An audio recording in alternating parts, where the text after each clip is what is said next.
29 अक्टूबर 2025। वो सुबह कुछ अलग थी। नवसारी के हिस्से में वहाँ ठंडी हवा चल रही थी। नेशनल हाईवे 48 के किनारे जो पुरानी राइस मिल थी वो खंडर बनकर पड़ी थी।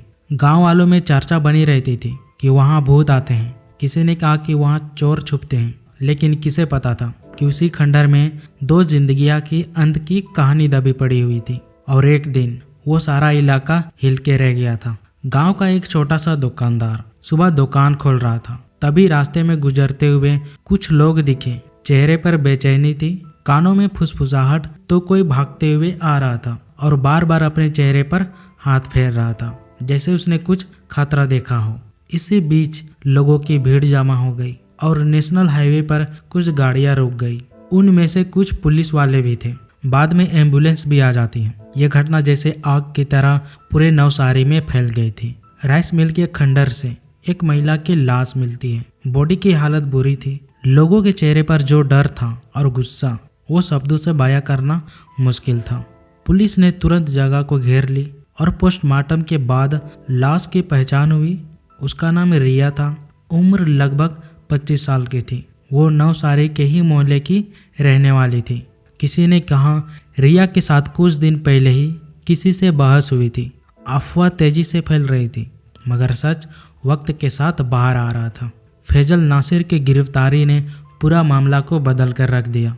पुलिस वादों के साथ सच्चाई धीरे धीरे सामने आने लगी थी।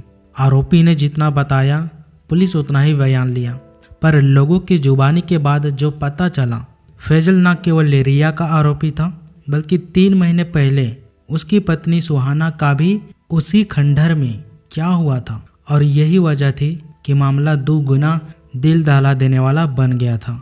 रिश्तों की दुनिया में जब शक की आग छू लेती है तो वो किसी भी सूरत में बदल देती है। आरोपी फैजल के साथ भी यही हुआ था। जो लोग उसे जानते थे वो कहते थे कि वो कभी घमंडी नहीं था, पर कुछ महीनों से उसका नियत बदल गया था। अकेलापन, चुप रहना, गुस्सा आता था। सुहाना हमेशा अपने रिश्तेदारों से शिकायत किया करती थी कि फैजल का नियत बदल गया है। पुलिस ने कड़ी से पूछताछ की तो उसने मान लिया कि उसने रिया की हत्या किया है। उसका चेहरा बेरहम और थका हुआ था। पुलिस की पूछताछ में कहा गया कि झगड़ा पैसे और भरोसे की कमी पर हुआ। उसका असलियत बाहर आ रहा था। जितनी बातें बाहर आई उससे गांव वालों के बीच एक डर पैदा कर दिया। आरोपी ने बाद में बताया कि 3 महीने पहले ही सुहाना को भी मारकर उसी खंडर में फेंक चुका था। सुहाना शांत स्वभाव वाली महिला थी, जिसका जीवन घर तक ही सीमित था। उल्टी दिशा में जाने वाली घटना ने कई लोग ये सोचकर डर गए कि किसी को भी इसी तरह गुमराह करके एक ही झटके में जिंदगी खत्म कर दी जा सकती है। पुलिस ने खंडर की जांच पड़ताल की। बहुत सारे कचरे, टूटे फूटे पुराने सामान मिले और सूखी घास के बीच अजीब सी निशानियां मिली। वहां के सीसीटीवी फुटेज और आसपास वालों की बयान ली गई। धीरे धीरे सुहाना के भी कुछ चीजें मिले और कुछ संकेत जो पुलिस को उसकी कत्ल को साबित करती है। दोनों मामलों के बढ़ते सबूत और आरोपी की गिरफ्तारी ने मीडिया में चर्चे होने लगे। रिया की मम्मी का रोना, पूरे परिवार का चिखना, पड़ोस वालों की शर्म और अफसोस। हर कोई एक ही बात कह रहा था कि उन्हें कुछ पता ही नहीं चला।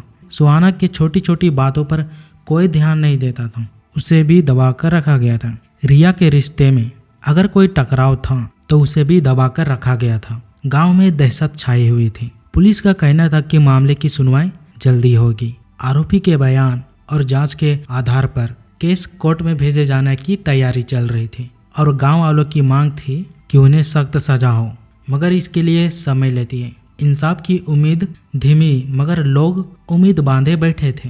रिया और सुहाना की कहानी ये सीख देती है कि किसी के भी बदलते नियम और अकेलापन को हल्के में लेना नहीं चाहिए। रिश्ते में शक और धोखा अगर अनदेखा करके छोड़ दिया जाए तो वो किसी जहर की तरह फैल ही जाता है। खंडहर की वही सन्नाटे वाली जगह लोगों के लिए एक मोड़ बन गई, मगर उनकी कहानियां गांव के लोगों को बदलना शुरू कर दिया। आरोपी फैजल एक ऑटो पार्ट्स की दुकान में काम करता था। देखने में शांत, लेकिन अंदर ही अंदर एक ऐसा हवानियत पल रहा था जिसे कोई नहीं देख पाया। रिश्तों को लेकर उसका नजरिया बदलने लगा। सुहाना से उसकी शादी को 2 साल हुए थे। शुरुआत में सब ठीक था, मगर धीरे धीरे फैजल को बदलना शुरू कर दिया। सुहाना हाउसवाइफ थी, कभी कभी अपने मायके फ़ोन करती थी, लेकिन पिछले कुछ महीनों से उसकी आवाज़ में डर था। एक तरफ सुहाना और दूसरी तरफ फैजल की महिला मित्र, एक कॉलेज में पढ़ी हुई और आत्मनिर्भर लड़की थी जो फैजल के साथ रिश्ते में थी, और उस लड़की को भी फैजल का बदलाव महसूस हो रहा था। रिया की हत्या 29 अक्टूबर को हुई थी, कुछ पैसों को लेकर हुई थी। आरोपी फैजल ने फिर से वही जगह चुनी, वही खंडर, वही अंधेरा, वही सन्नाटा। उसने रिया को भी मार दिया और लाश को वहीं छोड़ दिया। पुलिस ने सुहाना के बारे में पूछा तो उसने कहा कि वो भी वहीं है 3 महीने से। पुलिस दोबारा खंडर की तलाशी ली। कुछ कपड़े, एक चूड़ी और मिट्टी में दबा हुआ एक मोबाइल, दोनों की हत्या की साबित हो चुकी थी। आरोपी को डबल मर्डर के आरोप में जेल भेज दिया गया। केस की सुनवाई हुई। वकीलों ने मानसिक स्थिति पर सवाल उठाए, लेकिन सबूत इतने ठोस और मजबूत थे कि अदालत ने उसे दोषी माना।